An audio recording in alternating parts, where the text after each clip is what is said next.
بالله من الشيطان الرجيم. بسم الله الرحمن الرحيم. ظهر الفساد في البر والبحر بما كسبت أيدي الناس ليذيقهم بعض الذي عملوا لعلهم يرجعون.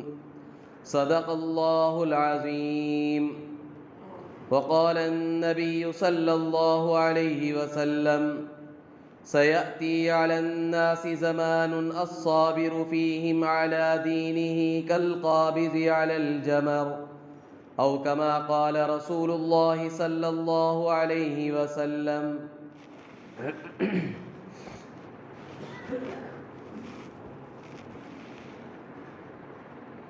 بزرگان محترم، عزیز نوجوانان اسلام، پوری دنیا میں جتنی بھی کوششیں، محنتیں ہم دیکھ رہے ہیں،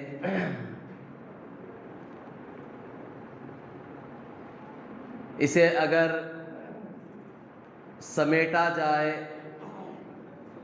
ان ساری محنتوں کو جمع کیا جائے تو ساری محنتیں دو قسم کی ہیں۔ دنیا بھر میں جتنی بھی کوششیں ہو رہی ہیں، وہ ساری کوششوں کو اگر جمع کیا جائے تو وہ دو قسم کی ہیں۔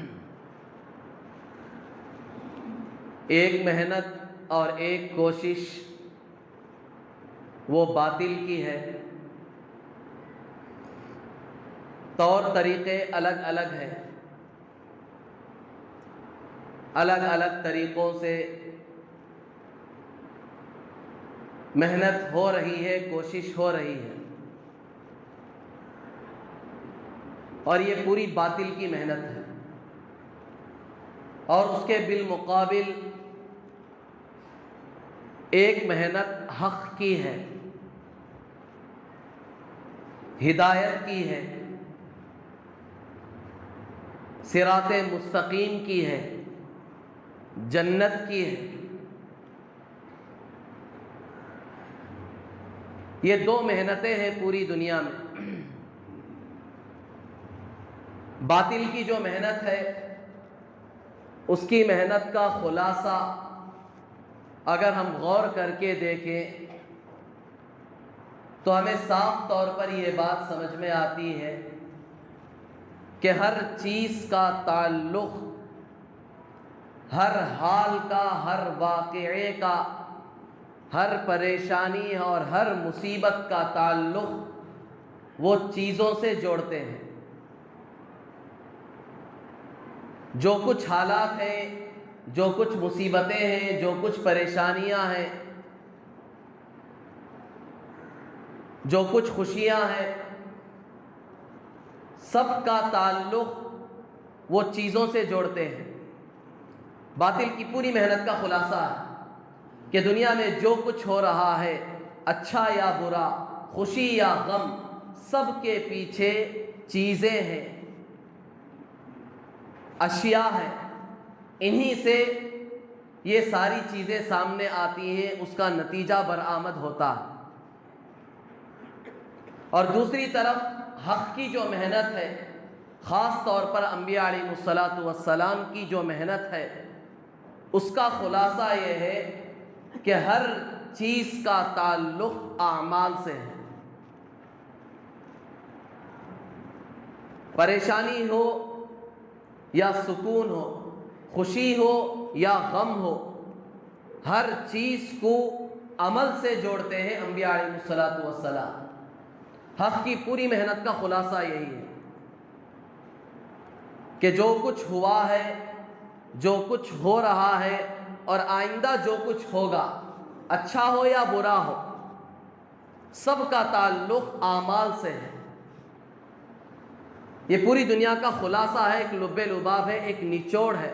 اگر ہم غور کر کے دیکھیں گے تو ہمیں صاف طور پر نظر آئے گا۔ اور انبیاء علیہ الصلاۃ والسلام جتنے بھی دنیا میں آئے، آدم علیہ الصلاۃ والسلام سے لے کر حضور صلی اللہ علیہ وسلم تک ہر نبی نے آ کر ساری انسانیت کا رخ جو دنیا کی چیزوں کی طرف تھا، دنیا کے اشیاء کی طرف تھا، ان کے اس رخ کو اعمال کی طرف موڑا کہ چیزیں سب اللہ کی محتاج ہیں، چیزوں سے کچھ نہیں ہوتا۔ دنیا بے شک دارالاسباب ہے، بے شک دارالاسباب ہے، چیزوں سے بظاہر ہمیں سکون نظر آتا ہے، چیزیں نہ ہونے سے پریشانی نظر آتی ہے، یہ صرف ظاہر میں ہے، حقیقت میں چیزوں سے اس کا کوئی تعلق نہیں ہے۔ انسان نادان اور کمزور ہونے کی وجہ سے قرآن خود کہتا ہے خلق الانسان ضعیفا، انسان کو کمزور پیدا کیا گیا ہے۔ اور دوسری جگہ قرآن انسان کے بارے میں کہتا ہے کہ انسان جہولا، سب سے بڑا جاہل بھی ہے، ظلوما، سب سے بڑا ظالم بھی ہے۔ اس کے پاس اتنا علم نہیں ہے، وہ تو اللہ نے اسے دیا ہے۔ وما اوتیتم من العلم وما اوتیتم من شیء، اللہ تبارک و تعالیٰ نے اسے دیا ہے علم، اس نے خود حاصل نہیں کیا ہے، وہ تو اللہ نے راستے کھولے، اللہ نے اس کے دماغ کو کھولا تو اللہ نے اسے علم دیا ہے، اور وہ بھی بہت تھوڑا دیا ہے۔ اللہ خود کہتے ہیں وما اوتیتم من العلم الا قلیلا، یہ تمہارا علم نہیں ہے، یہ ہم نے تمہیں دیا ہے، اور دیا بھی کتنا ہے؟ تھوڑا دیا ہے۔ تو انسان کامل العقل نہیں ہے، وہ صحیح فیصلہ نہیں کر سکتا۔ انبیاء علیہ الصلاۃ والسلام کو اللہ نے کامل عقل عطا فرمائی۔ ہر نبی، دنیا میں جتنے بھی انبیاء علیہ الصلاۃ والسلام آئے ہیں، آپ پوری تاریخ پڑھ کر دیکھیں، ایک نبی بھی عقل کے اعتبار سے کمزور نہیں۔ انبیاء علیہ الصلاۃ والسلام اپنے اپنے زمانے میں کامل الخلقت انسان پیدا کیے گئے۔ اللہ تعالیٰ نے ہر نبی کو عیب سے پاک کر کے پیدا کیا۔ ہر نبی اپنے زمانے کا خوبصورت، حسین، کامل عقل والا، ہر عیب سے پاک، سب سے زیادہ طاقت رکھنے والا، ظاہری اعتبار سے بھی باطنی اعتبار سے۔ نبی کے مقابلے میں روئے زمین پر کوئی شخص اللہ نے ایسا پیدا نہیں کیا جو نبی کا مقابل ہو، نبی سے زیادہ حسن رکھنے والا ہو، نبی سے زیادہ صلاحیت رکھنے والا ہو، نبی سے زیادہ عقل رکھنے والا ہو۔ بظاہر بعض لوگوں کے ذہنوں میں ایک سوال پیدا ہوتا ہے، موسیٰ علیہ السلام کے بارے میں روایتوں میں آتا ہے، قرآن میں خود ہے، موسیٰ علیہ السلام نے اللہ سے دعا بھی مانگی تھی، رب اشرح لی صدری ویسر لی امری واحلل عقدۃ من لسانی یفقہوا قولی۔ جب اللہ تبارک و تعالیٰ نے موسیٰ علیہ السلام سے کہا کہ جاؤ فرعون کے پاس، ہمارا پیغام اسے پہنچاؤ، اسے سمجھاؤ، تو موسیٰ علیہ السلام نے جانے سے پہلے دعا مانگی ہے اللہ سے۔ نبی ہیں لیکن سمجھ رہے ہیں کہ اللہ کے محتاج ہیں۔ یہ انبیاء علیہ السلام کے ذریعے سے امت کو تعلیم دی جا رہی ہے کہ نبی، اس کے پاس ہر طرح کی صلاحیت موجود ہے، لیکن انبیاء علیہ السلام تعلیم دیتے ہیں امت کو، انسانوں کو، اپنے پاس سب کچھ ہونے کے باوجود بھی اپنے آپ کو بے بس سمجھو، اللہ کے پاس مانگو، ہاتھ پھیلاؤ۔ اسی وجہ سے حضور صلی اللہ علیہ وسلم نے حدیث میں کیا فرمایا؟ اپنے چپل کا تسمہ بھی اگر تمہارا ٹوٹ جائے تو کس سے مانگو؟ اللہ سے مانگو۔ جیب میں پیسے ہیں، سامنے موچی بیٹھا ہوا ہے، چپل سینے والا آپ کے محلے میں سامنے بیٹھا ہوا ہے، نظر آ رہا ہے، سیدھے اس کے پاس مت چلے جاؤ۔ جیب میں پیسے ہیں، سامنے بیٹھا ہوا ہے چپل سینے والا، جا کے 10 روپے دوں گا چپل سلوا لوں گا، نہیں، پہلا کام اللہ سے مانگو، اے اللہ چپل ٹوٹ گیا، اے اللہ اسے درست فرما دے، اللہ سے مانگو، پہلے مانگ کر پھر اس کے بعد جاؤ۔ اسباب ہیں لیکن تعلیم دی گئی ہے، اسباب ظاہری طور پر ہیں لیکن ان سے اللہ چاہیں گے تو ہوگا۔ اگر اللہ نہیں چاہیں گے تو کچھ نہیں ہو سکتا. اس لیے حضور صلی اللہ علیہ وسلم نے بالکل آخری درجے کی مثال دے کر سمجھایا. چپل کا تسمہ، تسمہ کسے کہتے ہیں؟ پٹی جو ہوتی ہے نا، چپل کی جو پٹی ہوتی ہے. الگ الگ قسم کے چپل آتے ہیں.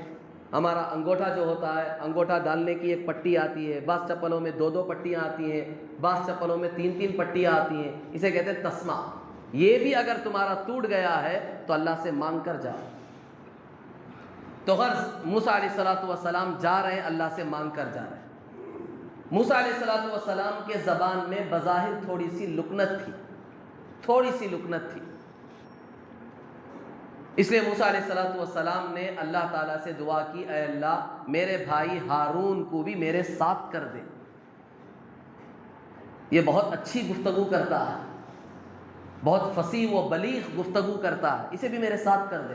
تو اللہ تعالیٰ نے یوں ہی ساتھ نہیں کیا، پہلے ان کو نبوت سے نوازا، نبی بنایا، اس کے بعد ساتھ کیا. ہارون علیہ السلام جو موسیٰ علیہ السلام کے بھائی تھے وہ بھی نبی تھے. تو اب یہاں ذہن میں ایک سوال پیدا ہوتا ہے کہ موسیٰ علیہ السلام میں تو بظاہر عیب تھا، لکنت تھی زبان میں. حالانکہ ہم سنتے ہیں کہ ہر نبی ہر عیب سے پاک پیدا کیا جاتا ہے. نبی میں کوئی عیب نہیں ہوتا ہے، ظاہری اعتبار سے بھی باطنی اعتبار سے بھی. وہ دنیا کا سب سے خوبصورت ہر اعتبار سے کامل انسان پیدا کیا جاتا ہے. تو اب یہاں موسیٰ علیہ السلام کو بظاہر لکنت تھی، یہ تو عیب تھا. تو اس کا جواب کیا ہے؟ اس کا جواب علماء نے لکھا ہے کہ موسیٰ علیہ السلام کی زبان میں جو لکنت تھی وہ ویسا عیب نہیں تھا جو عام طور پر لوگوں کی زبان میں لکنت ہوتی ہے تو عیب شمار کیا جاتا. بات کر رہے ہیں سمجھ میں نہیں آ رہا، ہکلتے نہیں، ہکلنا جسے کہتے ہیں. ہماری اور موٹی زبان میں، اردو زبان میں اسے کیا بولتے ہیں؟ تتلا کر بولنا. اسی کو ذرا اچھی اردو میں ہکلنا کہتے ہیں.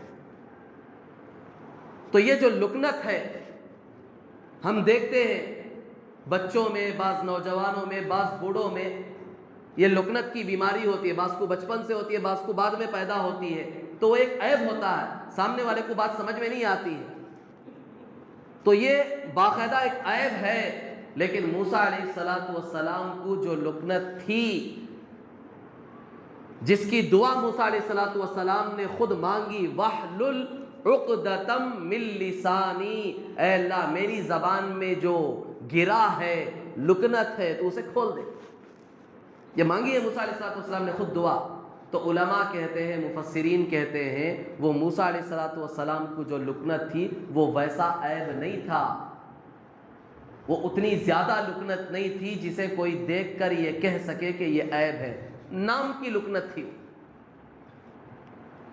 غور کرنے پر معلوم ہوتا تھا، ورنہ تو عام طور پر وہ چیز معلوم نہیں ہوتی تھی اور وہ عیب بھی نہیں شمار کی جاتی تھی. تو موسیٰ علیہ السلام ان کے اندر بھی کوئی عیب نہیں تھا.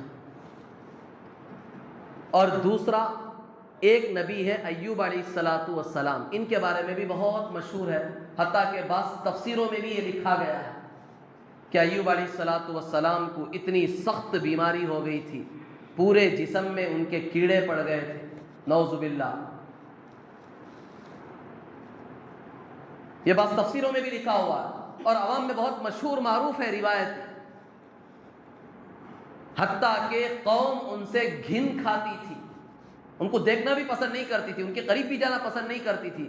اور بعض لوگوں نے یہاں تک لکھ دیا بعض کتابوں میں کہ ان کو لے جا کر کوڑا کرکٹ کی جگہ پھینک دیا تھا نبی کو، نعوذ باللہ. کہ قوم اتنی متنفر ہو گئی تھی، ان سے بدظن ہو گئی تھی، نفرت کرتی تھی کہ پورے جسم میں زخم ہو گئے تھے، حتیٰ کہ کیڑے پڑ گئے تھے جسم میں. اور بعض تو اس کو آگے بڑھاتے بڑھاتے انہوں نے یہاں تک بڑھا دیا کہ کوئی کیڑا نیچے گر جاتا، نعوذ باللہ، تو ایوب علیہ السلام اسے اٹھا کے پھر اپنے زخم پہ رکھ لیتے کہ اللہ نے میرے جسم کو ان کی روزی بنایا ہے، لہٰذا یہ نیچے گر گیا تو پھر اٹھا کر اوپر رکھ لیا. لوگوں کو انگلی دے تو سر پہ چڑھ کے بیٹھ جاتے ہیں. اب نبی کا بظاہر ایک عیب کیا بتایا گیا، اب اس کی فہرست اتنی لمبی ہوئی، کھینچتے کھینچتے وہاں تک لے کر چلے گئے لوگ. حالانکہ علماء نے اس کی تحقیق کی ہے، روایتوں کو سامنے رکھ کر صحیح بات یہ لکھی ہے کہ یہ بالکل غلط روایتیں ہیں. جو ایوب علیہ الصلوۃ والسلام کے بارے میں بیان کی جاتی ہے کہ ان کے جسم میں کیڑے پڑ گئے تھے، نہیں، بے شک ان کو بیماری تھی، 18 سال تک اللہ نے ان کی آزمائش کی، لیکن وہ بیماری یہ نہیں تھی جسم میں زخم ہو گئے تھے، کیڑے پڑ گئے تھے۔ علماء کہتے ہیں شدید سخت قسم کا درد تھا پورے جسم میں۔ ہاں وہ 18 سال تک تھا، کیوں تھا؟ وہ اللہ کی طرف سے ایک امتحان، ایک آزمائش تھی۔ اسی وجہ سے ایوب علیہ الصلوۃ والسلام کا لقب کیا ہے؟ صابر، سب سے زیادہ صبر کرنے والا۔ قرآن پاک میں اللہ نے ان کی تعریف کی، نعم العبد، میرے جتنے بندے ہیں ان میں سب سے بہترین بندہ ہے میرا ایوب، اللہ نے تعریف کی ان کی، بڑا صابر، 18 سال تک اس نے اف نہیں کیا۔ تو ایوب علیہ الصلوۃ والسلام کے بارے میں بھی جو بظاہر عیب ہمیں معلوم ہوتا ہے، یہ عیب نہیں تھا۔ روایتیں بہت ساری کتابوں میں بیان کی گئی، لیکن تحقیقی روایت اس سلسلے میں یہ ہے کہ ایوب علیہ الصلوۃ والسلام کو بھی ایسی عیب کی کوئی بیماری نہیں تھی، کیونکہ اللہ تبارک و تعالیٰ کسی نبی کو ایسے عیب کے ساتھ نہیں پیدا کرتا کہ قوم متنفر ہو جائے، نفرت کرے۔ اگر قوم ہی نفرت کرے گی تو پھر ہدایت کیسے قوم کو پہنچے گی؟ دین کی بات قوم تک کون پہنچائے گا؟ نبی ہی کو اگر ایسی بیماری آ گئی کہ اسے کوڑا کرکٹ پر نعوذ باللہ لے جا کر ڈال دیا گیا ہے، تو قوم کی ہدایت کون کرے گا؟ قوم کی رہبری کون کرے گا؟ تو غرض میں عرض کر رہا تھا کہ اللہ تبارک و تعالی ہر زمانے میں اللہ نے جتنے انبیاء علیہ الصلوۃ والسلام کو پیدا کیا، بھیجا، وہ کامل تھے ہر اعتبار سے، جسمانی اعتبار سے، روحانی اعتبار سے، حسن کے اعتبار سے، صفات کے اعتبار سے، صلاحیتوں کے اعتبار سے، عقل کے اعتبار سے، اور علم کے اعتبار سے، علم کے اعتبار سے۔ نبی اگرچہ کہ کسی کے سامنے زانوِ تلمذ نہ طے کیا ہو، کسی کے پاس وہ نہ پڑھا ہو، تب بھی وہ روئے زمین کا سب سے بڑا عالم ہوتا ہے۔ خود حضور صلی اللہ علیہ وسلم کی مثال دیکھ لیں، حضور صلی اللہ علیہ وسلم کا کوئی استاد نہیں دنیا میں، آپ نے ایک الف کسی کے پاس سے نہیں پڑھا، نہ بچپن میں نہ جوانی میں، کبھی نہیں پڑھا۔ آپ دنیا کے سب سے بڑے عالم تھے۔ تو ہر اعتبار سے نبی کامل ہوتا ہے۔ تو انبیاء علیہ الصلوۃ والسلام کا چونکہ علم کامل ہوتا ہے، ان کو ہر چیز کی حقیقت کا پتہ ہوتا ہے کہ کس چیز کا تعلق کس سے ہے۔ یہ انبیاء جانتے ہیں، میں اور آپ نہیں جان سکتے، دنیا کا انسان نہیں جان سکتا، کیونکہ اللہ نے کہا کہ تو سب سے بڑا جاہل ہے، اے انسان تیرے پاس اتنا علم نہیں ہے، تو سب سے بڑا جاہل۔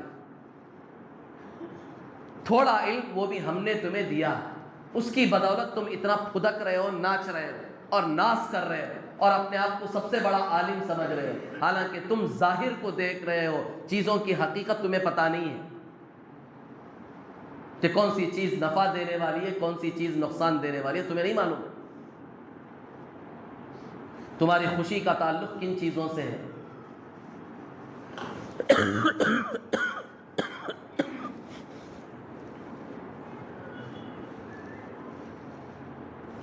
اور تمہارے غم کا تعلق کن چیزوں سے ہے؟ تمہارے اچھے اور برے کا تعلق کن چیزوں سے ہے؟ اس کا تمہیں علم نہیں ہے، اس کا علم تو انبیاء علیہ الصلوۃ والسلام کو۔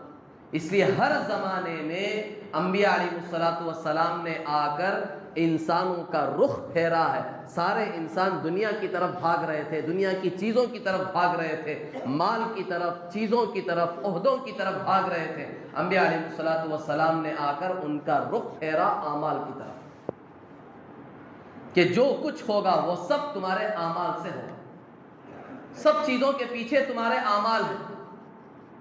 عمل اچھے ہیں تو پھر حالات بھی سدھریں گے، خوشیاں بھی آئیں گی، سارے مسائل حل ہوں گے۔ اللہ تعالیٰ نے سب وعدے قرآن پاک میں جتنے بھی کیے، قرآن پڑھتے چلے جائیں، ہر چیز کا وعدہ اللہ نے عمل پر کیا، چیزوں پر نہیں کیا کہ مال ہوگا تو ہم تمہیں سکون دیں گے، تمہارے مسائل حل کریں گے، ایسا اللہ کا کہیں وعدہ نہیں قرآن میں۔ ہاں اللہ کا وعدہ کس پر ہے؟ اعمال پر ہے، نمازوں پر ہے، تقوی پر ہے، صدقہ خیرات پر ہے، اللہ کے ذکر پر ہے۔ جتنی چیزیں ہیں، چاہے وہ دنیا کے اعتبار سے ہو، چاہے وہ آخرت کے اعتبار سے ہو، خوشحالی کی جتنی چیزیں، سب وعدے اللہ نے اعمال کے ساتھ جوڑے۔ عمل سے سب کچھ ہوگا، عمل اچھا ہوگا، سارے حالات تمہارے خود بخود سدھریں گے، ہم سدھاریں گے۔ صحابہ اکرام رضی اللہ تعالی عنہم اجمعین پر اللہ کے رسول صلی اللہ علیہ وسلم کی محنت یہی تھی۔ پوری محنت اللہ کے رسول صلی اللہ علیہ وسلم کی جو صحابہ پر تھی وہ اعمال کے اعتبار سے تھی۔ ہر وقت اللہ کے رسول صلی اللہ علیہ وسلم نے صحابہ کو اعمال کی طرف پھیرا کہ عمل ہی سے زندگی بنتی ہے، زندگی بگڑتی ہے۔ اچھے اعمال ہوں گے زندگی بھی اچھی ہوگی، برے اعمال ہوں گے زندگی بھی بری ہوگی۔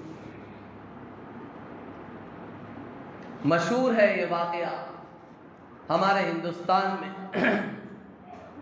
مغلیہ سلطنت کا جو دور گزرا ہے، بہت طویل دور گزرا ہے۔ اس میں ایک معروف و مشہور بادشاہ عالمگیر اورنگزیب رحمۃ اللہ علیہ گزرے ہیں۔ بہت نیک سیرت، نیک صفت بادشاہ تھے۔ خواہ مخواہ غیروں نے ان کو بدنام کر دیا، آج بھی کر رہے ہیں کہ انہوں نے بہت ظلم ڈھایا ہے غیروں پر، غیر مسلموں پر، حالانکہ بہت نیک متقی بادشاہ تھے۔ حکومت کا ایک پیسہ انہوں نے استعمال نہیں کیا، خود قرآن کی کتابت کرتے تھے اور پھر ٹوپیاں سی کر اسے بیچ کر اپنے گھر کا گزارا چلاتے تھے۔ ایسے نیک صفت بادشاہ گزرے ہیں۔ ان کا جو پڑ پوتا ہے روشن اختر، جو مشہور تھا محمد شاہ رنگیلے کے نام سے، ان کا پڑ پوتا تھا۔ بڑا ہی عیاش قسم کا بادشاہ گزرا ہے مغلیہ سلطنت۔ عیاشی کی اس نے حد کر دی تھی، دن رات شراب کباب میں، رقص و سرور میں، ناچ گانے میں اس کی راتیں گزرتی تھی، اس کے دن گزرتے تھے، اور عجیب عجیب قانون چلاتا تھا۔ کبھی موڈ بنا تو خود درباریوں سے کہتا کہ تم عورتوں کے کپڑے پہن کر آؤ، آج میں دیکھنا چاہتا ہوں کہ تم سب عورتوں کے کپڑے پہن کر آؤ۔ چنانچہ مجبوراً سب کو عورتوں کے کپڑے پہننے پڑتے تھے۔ اور کبھی اسے دل چاہتا تو جو وزراء ہوتے تھے ان کو معزول کر دیتا تھا، عہدوں سے نکال دیتا تھا، اور عام آدمیوں کو پکڑ کے لاتا، ان کو عہدوں پر بٹھا دیتا۔ اور کبھی دل چاہتا تو قیدیوں کو آزاد کر دیتا، اور عام آدمی جو باہر گھوم رہے، جو بے گناہ ہے، ان کو پکڑ کے لا کے قید خانے میں ڈال دیتا۔ عجیب قسم کا بادشاہ تھا، بڑا عیاش قسم کا تھا۔ تو اس وقت ایران میں ایک حاکم اور فرما روا تھا جس کا نام تھا نادر شاہ۔ اس نے دہلی پر حملہ کیا، لوٹ مار کی اور خون ریزی کی، خون کی ندیاں بہا دی، اس نے لاشوں کے انبار لگا دیا۔ جب اس کی یہ قتل و غارت گیری ختم ہوئی، یہ سب خون فساد ختم ہوا، ماحول تھوڑا سا سازگار ہوا، ٹھنڈا پڑا، تو اس وقت لوگ بڑے پریشان ہو گئے کہ اچانک کیا ہو گیا ہمارے اوپر، یہ حالات کیسے آ گئے۔ تو اس وقت لوگوں نے ایک اللہ والے سے جا کر اس کی وجہ معلوم کی کہ یہ اچانک یہ سب کیسے ہو گیا، کہ دہلی کے حالات اس طرح دیگرگوں کیسے ہو گئے، بدل کیسے گئے۔ تو اس وقت انہوں نے ایک تاریخی جملہ کہا تھا، وہ آج بھی کتابوں میں محفوظ ہے۔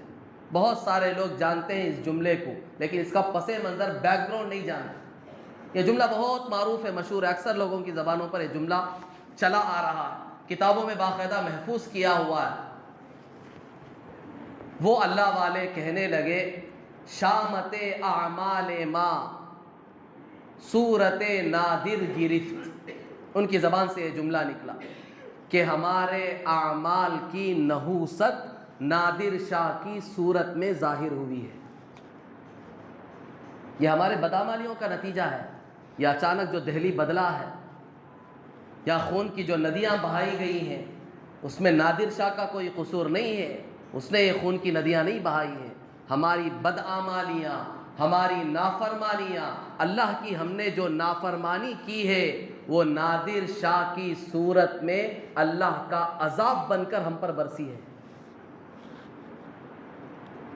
وہ تو ظاہری ایک سبب ہے وہ نادر شاہ، اصل میں وہ کچھ نہیں ہے۔ اصل حقیقت کیا ہے؟ حقیقت ہماری بدعمالیاں ہیں۔ یہ جو عیاشیاں چل رہی تھی پورے ملک میں، اس کا یہ نتیجہ اللہ نے نادر شاہ کی صورت میں ہمارے اوپر ظاہر کیا۔ تو اس حقیقت تک کون پہنچے گا؟ اس حقیقت تک انبیاء علیہ الصلاۃ والسلام پہنچتے ہیں اور اللہ کے نیک بندے پہنچتے ہیں۔ انہیں پتہ ہوتا ہے کہ یہ جو حالات ہمارے اوپر آئے ہیں، یہ جو پریشانیاں ہم پر مسلط کی جا رہی ہیں، اس کی اصل وجہ کیا ہے؟ اس کی اصل وجہ ہماری بدعمالی ہے۔ اسی کو قرآن نے مختلف انداز سے ہمیں بارہا سمجھایا۔ ظہر الفساد فی البر والبحر بما کسبت ایدی الناس لیذیقہم بعض الذی عملوا لعلہم یرجعون۔ خشکی اور تری میں، زمین ہو یا سمندر ہو، یہاں جو کچھ تم بگاڑ دیکھ رہے ہو یہ سب بگاڑ کی وجہ تمہاری بدعمالیاں، چاہے وہ زلزلے ہو، چاہے وہ طوفان ہو، چاہے وہ تیز ہوائیں ہوں، چاہے یہ ظالم حکومتیں ہوں، چاہے یہ الگ الگ پارٹیاں ہوں، جو کچھ ہو رہا ہے ان کو تم برا بھلا مت کہو، اس لیے کہ ان سب کے پیچھے تمہاری بدعمالی۔ قرآن کی صاف آیت ہے، بالکل صاف ترجمہ ہے قرآن کا، کوئی ادھر ادھر کا ترجمہ نہیں۔ قرآن صاف کہتا ہے زمین میں، سمندر میں جتنا بھی بگاڑ، جتنی خرابیاں، جتنے حالات آ رہے ہیں، ان سب کے پیچھے تمہاری بدعمالیاں، تمہارے گناہ ہیں۔ اب یہ حالات کیوں آ رہے ہیں؟ لیذیقہم بعض الذی عملوا لعلہم یرجعون۔ اللہ تعالیٰ کہتے ہیں یہ حالات، یہ پریشانیاں، یہ مصیبتیں ہم تمہارے اوپر اس لیے ڈال رہے ہیں تاکہ تمہیں تمہارے گناہوں کے عذاب کا مزہ چکھائے۔ الفاظ دیکھو اللہ نے کیا استعمال کی۔ عذاب کا بھی کوئی مزہ ہوتا ہے، وہ تو ایک سزا ہے، لیکن الفاظ اللہ نے کیا استعمال کیا؟ لیذیقہم۔ عربی لفظ ہے یہ، اذاق یذیق کے معنی مزہ چکانا۔ آدمی کس کا مزہ چکتا ہے؟ اچھی چیزوں کا مزہ چکتا ہے، خراب چیزوں کی تھوڑا مزہ ہوتا ہے، وہ تو سزا ہوتی ہے۔ لیکن اللہ تبارک و تعالیٰ نے یہ لفظ استعمال کیا، کافروں کے لیے بھی بارہا اللہ نے یہ لفظ استعمال کیا، ذوقوا عذاب الحریق، کہ جلنے والے عذاب کا مزہ چکو۔ کل قیامت میں بھی اللہ کہیں گے جب کافروں کو دوزخ میں ڈالا جائے گا، ان سے کہا جائے گا کہ جلنے والے عذاب کا، یعنی دوزخ کے عذاب کا مزہ چکو۔ یہ گویا کہ ایک طرح سے استہزاء ہے، مذاق اڑایا جا رہا۔ جیسا ہم بھی بعض مرتبہ جملے استعمال کرتے ہیں، آج رات میں تمہیں چیلے ملیں گے، آج رات میں تمہاری شادی ہوگی۔ بچوں کو ڈراتے نہیں ڈراتے؟ جو یہ جملے استعمال کرتے ہیں کس طور پر استعمال کرتے ہیں؟ واقعی ان کو کھلایا جاتا ہے یا ان کے لیے خوشی کی بات ہے؟ وہ سزا کے لیے، استہزاء کے طور پر جملے استعمال کیے جاتے ہیں۔ تو قرآن نے بارہا یہ جملے استعمال کیے، خاص طور پر کافروں کے حق میں استعمال کیے۔ قرآن یہاں ایک عمومی اعتبار سے ہر ایک کے لیے جملہ استعمال کر رہا، حتیٰ کہ اس میں مسلمان بھی داخل ہیں۔ اللہ کہہ رہے ہیں تمہارے گناہوں کے عذاب کا یہ مزہ ہے جو ہم تمہیں چکا رہے ہیں۔ کیوں چکا رہے ہیں؟ لعلہم یرجعون، تاکہ تم واپس آ جاؤ، ہمارے پاس آؤ، لوٹ کر سدھر جاؤ، سنبھل جاؤ۔ حدیث قدسی میں، حدیث قدسی کا مطلب اللہ تبارک و تعالیٰ کا کلام جو نبی کی زبانی ہمارے سامنے آیا، اللہ کا کلام ہے وہ، نبی کی زبانی ہمارے سامنے آیا۔ حدیث قدسی میں اللہ تبارک و تعالیٰ خود فرماتے ہیں کہ میں اللہ ہوں۔ اللہ خود کہتے ہیں میں اللہ ہوں، میرے سوا کوئی معبود نہیں، میں بادشاہوں کا بادشاہ ہوں۔ یہ پوری حدیث ہے جو میں نقل کر رہا ہوں، مشکات شریف میں روایت ہے۔ اللہ کہتے ہیں میں اللہ ہوں، میرے سوا کوئی معبود نہیں، میں بادشاہوں کا بادشاہ ہوں۔ بادشاہوں کے دل میرے قبضے میں ہے۔ جب تم نافرمانی کرتے ہو تو میں ان کے دلوں کو سخت کر کے تم پر مسلط کر دیتا ہوں۔ یہ حدیث قدسی اللہ خود کہتے ہیں کہ بادشاہوں کے دل میرے قبضے میں، حاکموں کے، ایم ایل اے کے، کونسلروں کے، ملک کے وزیر اعظم کے، سب کے دل میرے قبضے میں ہیں۔ جب تم نافرمانی کرتے ہو تو میں ان کے دلوں کو سخت کر کے تمہارے اوپر مسلط کر دیتا ہوں۔ اب وہ تمہارے اوپر سختی کریں گے، طرح طرح کے قانون بنائیں گے، تمہیں جکڑیں گے، تمہیں سزائیں دیں گے، پریشان کریں گے، خواہ مخواہ پریشان کریں گے تمہیں۔ یہ وہ نہیں پریشان کر رہے ہیں، یہ اوپر سے فیصلے ہو رہے ہیں، اوپر سے فیصلے ہو رہے ہیں۔ ہم خواہ مخواہ ان کو گالیاں دیتے ہیں، گلے شکوے کرتے ہیں، فلاں حکومت ایسی ہے، فلاں پارٹی ایسی ہے، فلاں کونسلر ایسا ہے، فلاں ایم ایل اے ایسا ہے، فلاں وزیر اعظم ایسا ہے، فلاں صدر ایسا ہے۔ یہ بدل گیا تو ہمارے حالات صحیح ہو جائیں گے؟ نہیں ہوں گے، کبھی حالات درست نہیں ہوں گے۔ آدمیوں سے کیا ہوتا ہے؟ وہ تو ایک کٹ پتلی ہے، ان کی کوئی حیثیت نہیں ہے۔ سب کے پیچھے حقیقت میں ہمارے اعمال ہیں، فیصلے اوپر سے ہو رہے ہیں۔ بڑی بڑی طاقتیں کچھ نہیں کر سکتی اللہ کے مقابلے میں۔ سپر پاور طاقتوں کو اللہ نے زیر کر کے بتایا ہے، منٹوں میں سیکنڈوں میں اللہ نے ان کو زیر کر کے بتایا، زمین بوس کر کے بتایا۔ کیا ان کو نہیں کر سکتے اللہ تعالیٰ؟ بڑی بڑی طاقتوں کو اللہ نے کر کے بتایا۔ اللہ کی مدد جب آتی ہے تو پھر کوئی اس کا مقابلہ نہیں کر سکتا۔ اللہ کی پکڑ جب آتی ہے تو کوئی اس کے سامنے ٹک نہیں سکتا۔ اللہ نے یہ سب کچھ کر کے بتایا ہے، ایسے نہیں کہ نہیں بتایا۔ اعمال جب ہمارے تھے اس درجے کے تو پھر آسمانوں سے اس طرح کی مدد بھی آتی تھی اور آئی تھی۔ دنیا کی آنکھوں نے دیکھا تھا ان مددوں کو کہ فرشتے خود ان کی مدد کے لیے اتر رہے ہیں، کہ سورج جو غروب ہو چکا ہے وہ دوبارہ لوٹ کر آیا ہے۔ حضرت علی رضی اللہ تعالیٰ عنہ کے لیے غزوہ خیبر سے جب واپس ہوئے آپ علیہ الصلاۃ والسلام تو راستے میں پڑاؤ کیا۔ حضور صلی اللہ علیہ وسلم نے عصر کی نماز پڑھ لی تھی، حضرت علی رضی اللہ تعالیٰ عنہ نے ابھی عصر کی نماز نہیں پڑھی تھی۔ حضور صلی اللہ علیہ وسلم حضرت علی کے ران مبارک پر اپنا سر رکھ کر تھوڑی دیر کے لیے لیٹے، اچانک وحی آنا شروع ہو گئی، وحی آ رہی ہے۔ جب وحی حضور صلی اللہ علیہ وسلم پر آتی تھی تو اس کا اندازہ صحابہ کو لگ جاتا تھا۔ کیوں؟ اس لیے کہ سخت سردی کے موسم میں بھی پسینہ ٹپکتا تھا، کیونکہ جو وحی آتی تھی وہ بڑی سخت ہوتی تھی۔ اللہ کے رسول صلی اللہ علیہ وسلم کو پسینہ چھوٹ جاتا تھا، اسے برداشت نہیں کر پاتے تھے۔ وحی میں وہ طاقت ہوتی تھی کیونکہ اللہ کا کلام اتر رہا ہے، ڈائریکٹ کس پہ اتر رہا ہے؟ حضور صلی اللہ علیہ وسلم پر۔ وہ بڑا بھاری کلام ہے، بہت ثقیل ہوتا تھا۔ تو صحابہ ظاہر میں دیکھ کر محسوس کر لیتے تھے حضور صلی اللہ علیہ وسلم کی کیفیت کو، کہ اب وحی اتر رہی ہے حضور پر، حضور کی حالت بتا رہی ہے۔ تو علی رضی اللہ تعالیٰ عنہ نے دیکھا کہ حضور پر وحی اتر رہی ہے، آپ خاموش ایسے ہی بیٹھے ہوئے ہیں۔ عصر کی وقت کا نماز کا جو وقت ہے وہ ختم ہونے کو جا رہا ہے، آپ نے کچھ نہیں کہا یہاں تک کہ سورج غروب ہو گیا، وحی ختم ہوئی۔ حضور صلی اللہ علیہ وسلم مطمئن ہوئے، فوراً حضرت علی سے پوچھا اصلیتا یا علی، علی تم نے عصر کی نماز پڑھی؟ تو حضرت علی رضی اللہ تعالیٰ عنہ نے کہا کہ نہیں پڑھی اللہ کے رسول، آپ پر وحی اتر رہی تھی، میں آپ کو کس طرح کہتا، وحی کے درمیان میں کس طرح خلل ڈالتا، یہ مجھے گوارا نہیں ہوا، اس لیے میں خاموش بیٹھا رہا، کیونکہ اللہ کی طرف سے وحی آ رہی ہے، میں بیچ میں کیسے بولوں؟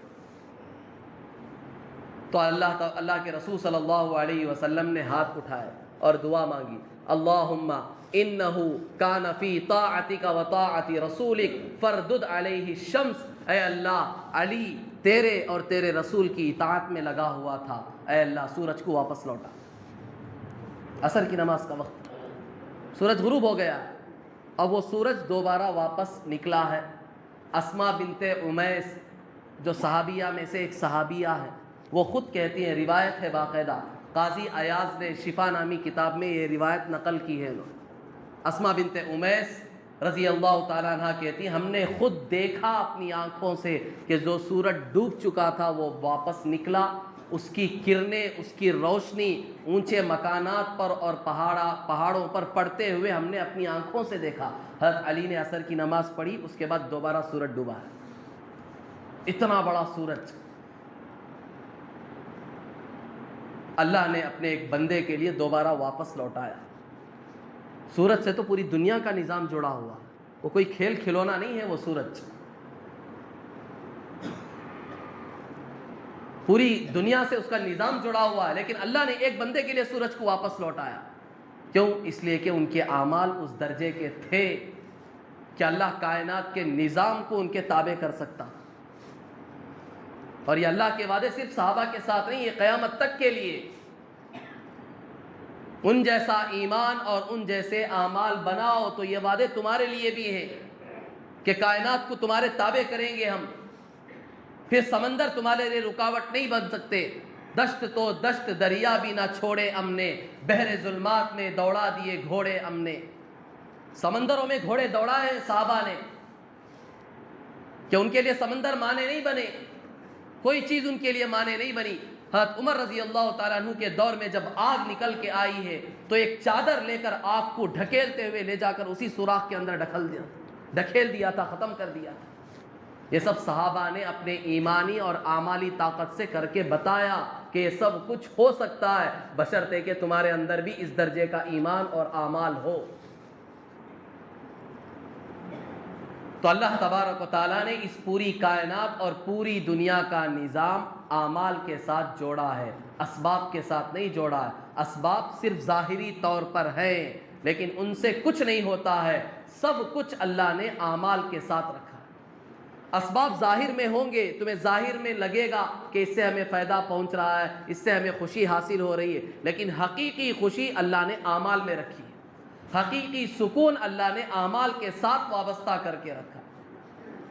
موٹی موٹی مثالیں ہم سمجھ سکتے ہیں، پنکھے کے نیچے بیٹھے ہوئے، اے سی میں بیٹھے ہوئے ہیں، لیکن دل مطمئن نہیں ہے، سکون نہیں ہے، دل اندر سے پریشان ہے۔ کیوں؟ اس لیے کہ ہمارے اعمال اس درجے کے نہیں ہیں۔ گناہوں کے ساتھ ہم زندگی گزار رہے ہیں، اے سی کے کمروں میں بستروں میں بیٹھ کر بھی ہمیں سکون نہیں مل رہا۔ اور ایک آدمی سخت دھوپ میں بیٹھا ہوا ہے، سائے کے لیے چھت بھی نہیں ہے، لیکن اعمال اس درجے کے ہیں، وہ اس کڑی دھوپ میں بھی سکون سے اطمینان کے ساتھ بیٹھا ہوا ہے، کوئی مسئلہ نہیں ہے اس کے۔ تو غرض بزرگان محترم، تو میں عرض کر رہا تھا، جتنے بھی حالات جس طریقے کے بھی ہو، چاہے وہ حکومت کی طرف سے ہو، چاہے وہ اور کوئی حالات ہو، بیماریوں کی شکل میں ہو، جو کچھ ہو، ان سب کے پیچھے ہمارے اعمال ہیں، ان کے پیچھے اسباب نہیں ہیں، حکومتیں نہیں ہیں، چیزیں نہیں ہیں، ان سب کے پیچھے ہمارے اعمال ہیں۔ اعمال ہی سے سب کچھ ہوتا ہے۔ اعمال اچھے ہوں گے تو اللہ کی طرف سے فیصلے براہ راست ہمارے حق میں ہوں۔ اس لیے قرآن میں اور احادیث میں بارہا اللہ اور اس کے رسول صلی اللہ علیہ وسلم نے ہمیں اعمال کی طرف متوجہ کیا ہے کہ اعمال کی طرف دوڑو۔ سارعوا الى مغفرة من ربكم وجنة ارضها السماوات والارض وفي ذلك فليتنافس المتنافسون بادروا بالاعمال الصالحة بادروا بالاعمال سبعا۔ احادیث میں بھی مختلف قسم کے الفاظ استعمال کر کے اللہ اور اس کے رسول صلی اللہ علیہ وسلم نے ہمیں اعمال کی طرف متوجہ کیا کہ ہم اپنے اعمال کو درست کریں، اور خاص طور پر جن حالات سے فی الوقت ہم گزر رہے ہیں، ہمیں معلوم ہے ظاہری اعتبار سے ہر چیز ہمیں آج ہماری مخالف نظر آ رہی ہے، کوئی چیز ہمارے معاون اور ہمارے موافق نظر ہی نہیں آ رہی۔ ہر اعتبار سے آج قسم پرسی کے عالم میں ہے، پورے عالم میں مسلمان، صرف ہمارے اس ملک کا حال نہیں ہے۔ کفرستان میں رہتے ہیں تو یہاں حالات بگڑے ہوئے ہیں، ایسا نہیں ہے۔ جتنے نام کے مسلم ممالک ہیں، آپ وہاں جا کر دیکھیں، حالات یہاں سے بھی بدتر ہیں وہاں کے۔ جہاں سے اسلام پروان چڑھا تھا، جہاں قال اللہ قال الرسول کی صدائیں بلند ہوئی تھی، جہاں جس سرزمین پر قرآن نازل ہوا تھا، جہاں سے ہدایت کے چشمے پھوٹے تھے پورے عالم میں، اسی ملک میں سب سے زیادہ علماء قید خانوں میں ہیں۔ جرم کیا ہے ان کا، غلطی کیا ہے؟ حق بات انہوں نے اپنی زبانوں سے نکالی ہے، جس کی وجہ سے انہیں قید کر دیا گیا، قید خانوں کی صعوبتیں برداشت کر رہے ہیں۔ تو دنیا میں کہیں بھی حالات درست اور سازگار نہیں ہیں۔ ہم یہ نہ سمجھے کہ یہاں ہے تو حالات ہمارے لیے بڑے مشکل ہیں، بلکہ مسلم ممالک جو نام کے ہیں ان میں تو اور زیادہ بدتر حالات ہیں مسلمانوں کے۔ ہم جتنے سکون سے بظاہر یہاں اپنی عبادتوں کے ساتھ، اپنی دینی شناخت کے ساتھ، اسلامی شناخت کے ساتھ چل رہے، زندگی گزار رہے ہیں، وہاں ان کے لیے چلنا مشکل ہے۔ تو آج مسلمان پوری دنیا کا جائزہ لے کر دیکھیں، ہر جگہ قسم پرسی کے عالم میں، اور یہ حالات بگڑیں گے اور بگڑیں گے، انتہا کو پہنچیں گے۔ اس وقت تک حالات نہیں سدھریں گے جب تک مسلمان لعلہم یرجعون، قرآن نے جو کہا، جب تک اپنی ان بدعمالیوں سے باز نہیں آؤ گے، جب تک گناہوں کو نہیں چھوڑو گے، اللہ سے اپنا تعلق قائم نہیں کرو گے، مسجدوں کو اپنا ٹھکانہ جب تک تم نہیں بناؤ گے، اس وقت تک تمہارے حالات ہم نہیں سدھاریں گے۔ مار پہ مار پڑے گی، بیماریاں آئیں گی، فتنے آئیں گے، حکومتیں بدلتے جائیں، لوگ بدلتے جائیں، لیکن تمہارے حالات کبھی نہیں سدھریں گے۔ ہم مطمئن ہیں کہ فلاں حکومت آ جائے گی تو حالات بدل جائیں گے۔ 70 سال سے تو دیکھ رہے ہیں کون سی حکومت تھی، کون سی حکومت تھی 70 سال سے جو ہمارے حالات سدھرے ہوئے تھے اب تک، کہ اب بگڑ گئے؟ سب کا تعلق اعمال سے، حالات سے نہیں ہے۔ اس لیے ہم میں سے ہر ایک کو چاہیے کہ ان حالات میں، ان پرفتن دور میں اللہ تبارک و تعالیٰ سے اپنا تعلق مضبوط کریں، توبہ تلافی